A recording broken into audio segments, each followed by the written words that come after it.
Sot do të flasim për një ide që po bëhet gjithnjë më e rëndësishme, uniteti i njerëzimit. Dhe jo, nuk po flasim për ndonjë utopi apo ëndër të largët, por për diçka shumë praktike, diçka që mund të jetë çelësi mbi jetesën sonë. Shiko, bota jonë sot jeton një paradoks të çuditshëm.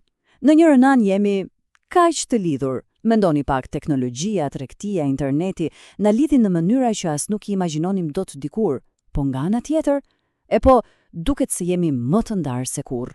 Kombësi, ideologji, besime, muret duket se po bëhen më të larta. Si ka mundësi kjo gjë? Pra, pikërisht këtu do të thellohemi. Kjo është kontradikta që duam të kuptojmë. Si jemi kaq të lidhur e njëkohësisht kaq të përçarë. Dhe më rëndësishmja, ç'do të thënë kjo për të ardhmen tonë? Dhe këtu lind natyrshëm një pyetje që e dëgjojmë shpesh. A nuk është thjesht në natyrën tonë të jemi të ndarë? A nuk jemi të programuar për konflikt, për të krijuar grupe ne kundër atyre? Është një mendim i përhapur, po ndoshta nuk është e gjithë historia. Edhe pse argumenti për konfliktin duket i fortë, kur shikon pamjen e madhe, historinë e njerëzimit, sheh diçka tjetër. Zbulohet një model shumë më i fuqishëm që nuk shkon drejt ndarjes, por drejt bashkimit. Atëherë, le t'i hedhim një sy historisë, sepse faktet tregojnë se shoqëritë tona kanë evoluar duke zgjeruar vazhdimisht idenë e komunitetit. Është e thjeshtë, në fakt. Historia jonë është historia e zgjerimit të rrethit të përkatësisë.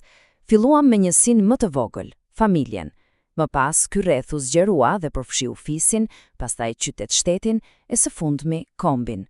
Çdo herë ishte një hap gjigant, një zgjerim i idesë se kush janë tanët, dhe pyetja që lind pashmangshmërisht është çfarë vjen më pas. Pra, ja ku është thelbi i hapa tan më të mëdhenj përpara si specie, nuk kanë ardhur nga lufta, por nga aftësia jonë për të bashkëpunuar. Dhe jo thjesht bashkëpunim, por bashkëpunim në grupe gjithnjë e më të mëdha e më komplekse. Që nga ndërtimi i qyteteve e deri te shkenca moderne, bashkëpunimi ka qenë gjithmonë motori.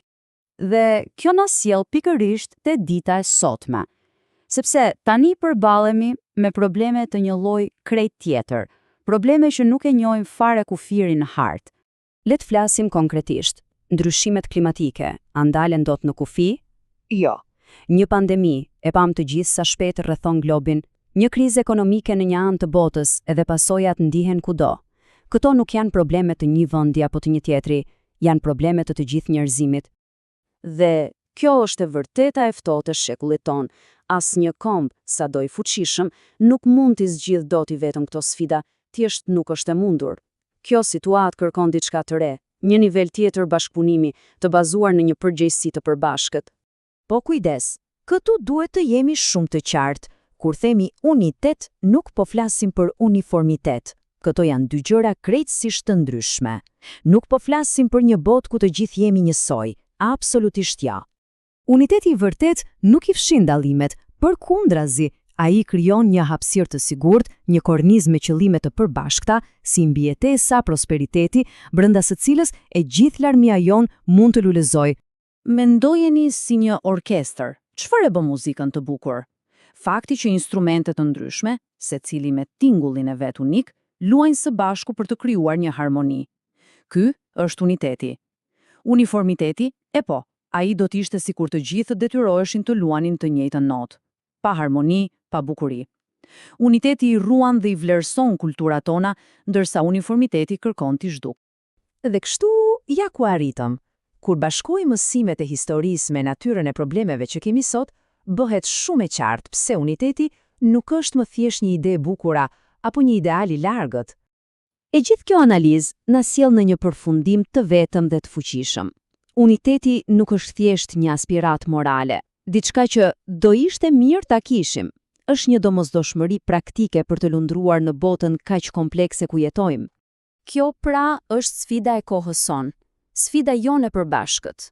Të bëjmë atë hapin tjetër në vetdijen tonë, të pranojmë se pavarësisht dallimeve, jemi të gjithë pjesë e një komuniteti të vetëm, dhe fati ynë është i lidhur pasgjithshmërisht. Pra, duke parë gjithçka që tham, pyetja nuk është më nëse duhet të bashkohemi, por si mund ta bëjmë realitet. Cili është hapi i radhës që duhet të hedhim të gjithë bashkë? Kjo është pyetja me të cilën ia vlen të mbetemi. Ju faleminderit.